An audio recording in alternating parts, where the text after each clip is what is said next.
Hey guys, this is Sports with Dylan. This is my 2023 mock draft. Now, it is way too early to predict what will actually happen in the 2023 mock draft. This is the best guess I can make right now, but we don't know what will happen, what positions will play well next year. Maybe some quarterbacks that I'm projecting to get replaced will break out, that kind of thing. We also don't know which college players are going to play well, or which ones are going to get benched, and then they're no longer in the first round draft conversation, obviously. So we don't know that, but for now, this is my very best guess.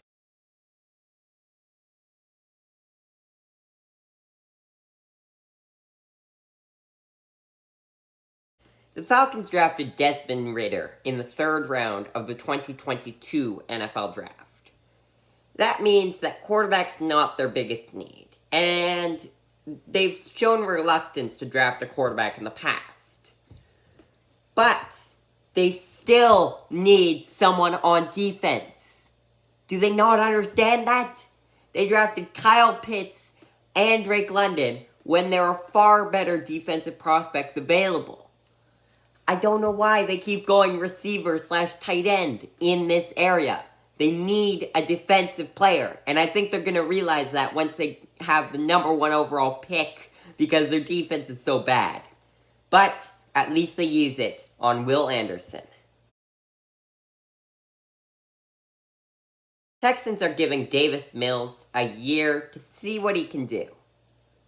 But I think they can do better. And CJ Stroud is a true amazing quarterback. Daniel Jones is not the future of this franchise. He has not played very well in all the opportunities they have given him. In fact, I was a bit surprised that they're giving him another year to try and prove himself. But this is the final straw for Daniel Jones. He will be a free agent next year, and they need a proper starting quarterback, and Bryce Young can be that.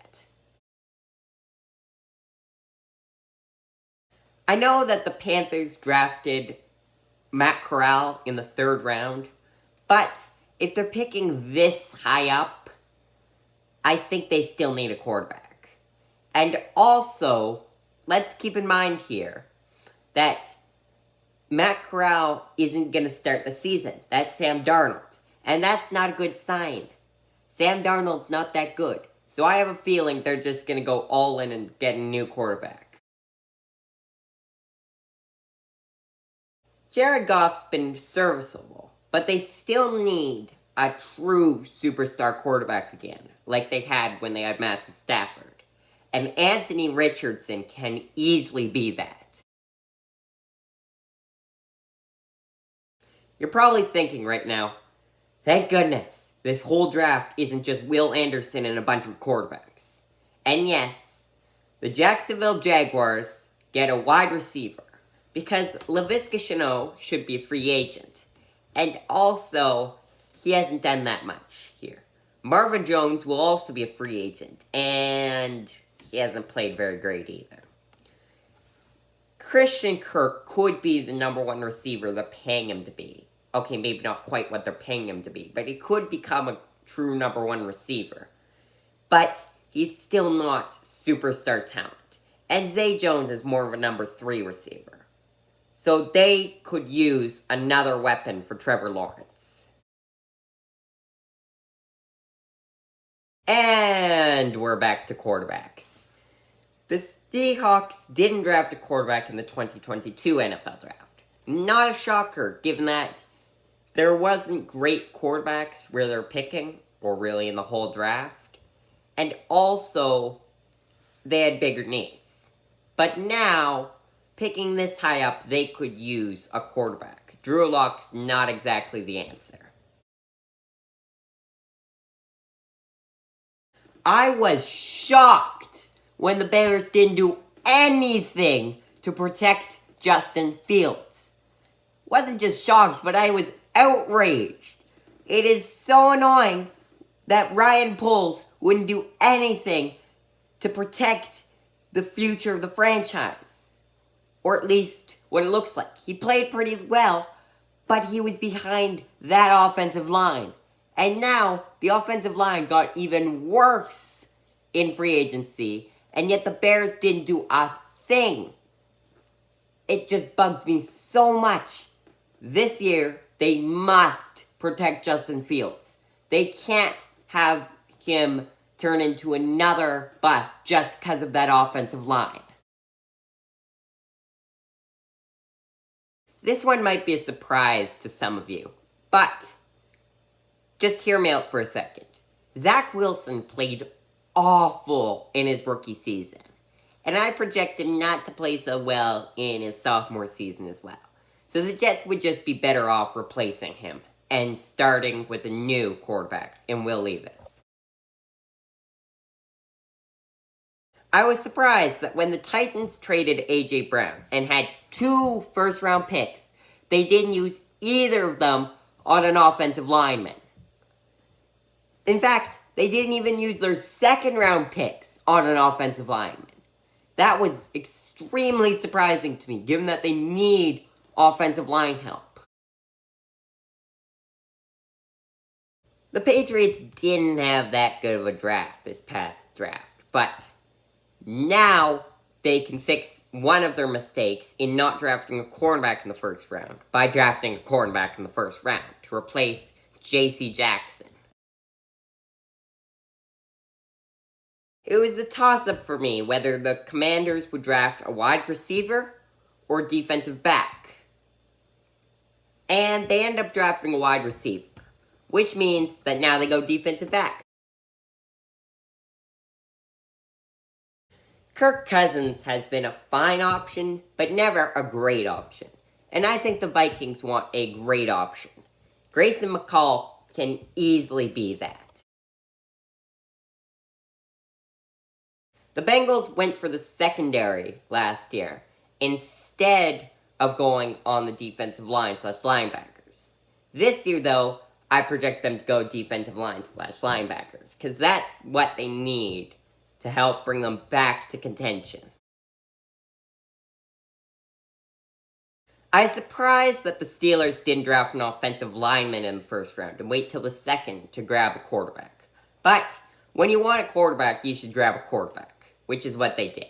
This year, though, they can draft Jackson Smith to help protect Kenny Pickett. The Cardinals need defensive help. A lot of defensive help. Jacqueline Roy can be the start of that. The Raiders don't have that many needs, but Chandler Jones is getting up there in age, and aside from Max Crosby, they don't have that many young studs on their defense. But Nolan Smith and Max Crosby on the same defense, that would boost the Raiders into the playoffs again.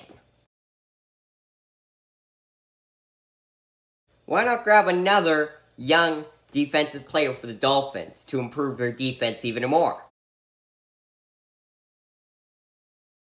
The Seahawks drafted a quarterback earlier, which means now they can go back to focusing on the defense, which is what they truly need to focus on. Now they're rebuilding. Maybe they can even win a Super Bowl with these players. Cowboys have a couple main needs, so I just kind of picked the best player available here through those positions. Secondary, maybe offensive line, and defensive line and linebackers. And Trenton Simpson is the best player available, so he ends up going to the Cowboys. Travis Kelce is a superstar, but he's getting up there in age. And they could use a new superstar tight end.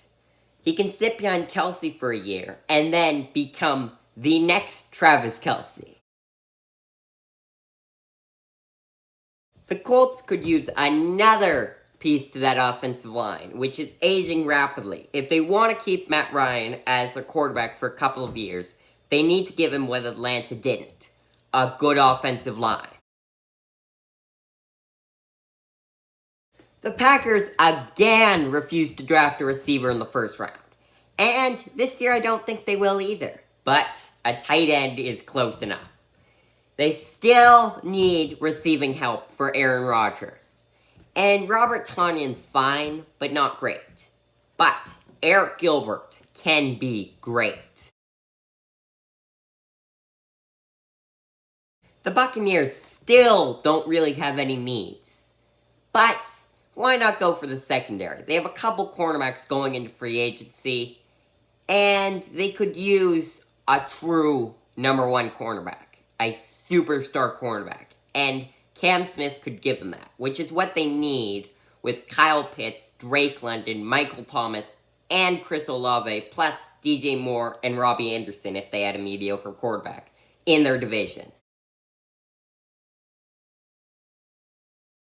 The Eagles didn't focus on the secondary in last year's draft, so why not do it in this draft? They have some aging pieces there, so they could use a new young stud, and Jordan Battle is the perfect fit. Connor Williams and Tron Armstead were great additions in free agency, but they still need a bit more, especially with Tron Armstead being up there in age and injury prone. Jarrett Patterson can be another stud on that offensive line, hopefully. The other offensive linemen in Miami's draft haven't worked out so well, but we'll see. I just realized that the Ravens seem to draft a receiver every second year. You guys notice that? Marquise Brown, year off. Rashad Bateman, year off. Now it's Kayshon Boutte, especially with the trade of Marquise Brown. They need a true number one receiver. We haven't seen enough from Rashad Bateman. He could become it. But for now, they desperately need receiving help. Why not get another defensive stud for that defense? The Texans are normally a defensive team. And why not stick to that with Noah Sewell? By the way, recognize the name from anywhere? Yep, he is Penny's younger brother. Jason Kelce and Lane Johnson are really getting up there in age. So why not grab another stud for that offensive line? Because hey, you can't have too many great offensive linemen on a team. Well, you can have more than 5. That could be an issue. But for now, if Lane Johnson and Jason Kelce retire, that's what they really need. Keenan Allen's getting up there in age. So why not grab another stud receiver for Justin Herbert? Not much more to say, except Justin Herbert is better with the more receivers he has. This past draft, I projected the Lions to go both picks with defense, because that's what they really need. But they end up drafting receiver. Jameson Williams is a great pick, don't get me wrong. But they still need another defensive stud next to Aiden Hutchinson. And now they can get it. Yep, Bills fans, I project the Bills to win Super Bowl 57. But they could still use a bit more offensive line help for Josh Allen. And hey, why not? It's pretty much a luxury pick, because that's what you get when you win the Super Bowl. But you can't have too great an offensive line for a young stud quarterback.